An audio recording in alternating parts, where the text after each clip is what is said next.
குர்ஆனுடைய சட்டங்களுக்கும் இன்றைய அமுலிலே இருக்கின்ற சட்டங்களுக்கும் சில இடைவெளி இருப்பது உண்மை. அதை யாரும் மறக்க முடியாது.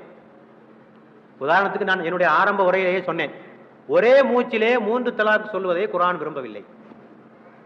அது இடைவெளி விட்டு செல்ல வேண்டும் என்பதுதான் குர்ஆனுடைய கட்டளை. ஆனால் அதற்கு மாற்றமாக இன்றைய சட்டம் இருக்கிறது. இது மாற்றப்பட வேண்டும். மாற்றிக்கொண்டிருக்கிறார்கள். இப்போது ஒரு புதிய புத்தகம் எழுதப்பட்டிருக்கிறது. முஸ்லீம் பர்சனல் லா போர்ட், முஸ்லீம் தனியார் சட்ட வாரியத்தின் பேரிலே காம்பண்டியம் ஆஃப் இஸ்லாமிக் லா என்று ஒரு புத்தகம் எழுதப்பட்டிருக்கிறது.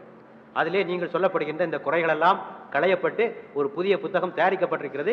அதை நாங்கள் அரசாங்கத்திற்கு வழங்கவிருக்கிறார்கள் முஸ்லீம்கள். இனிமேல் கொடுக்கின்ற தீர்ப்புகளை இந்த புத்தகத்தின் அடிப்படையில் நீங்கள் வழங்க வேண்டும் என்று அவர்களுக்கு அரசு சொல்லப் போகிறது. ஏற்கனவே சில கோர்ட்டுகள் வழங்கிய தீர்ப்புகளிலே இந்த புத்தகத்தை உதாரணமாக காட்டி தீர்ப்புகள் ஏற்கனவே வழங்க ஆரம்பித்து விட்டார்கள். ஆக அந்த சீர்திருத்த சிந்தனை முஸ்லிம்கள் மத்தியிலே ஏற்கனவே உருவாகிவிட்டது. அதற்கான முயற்சிகள் நடந்து கொண்டிருக்கிறது.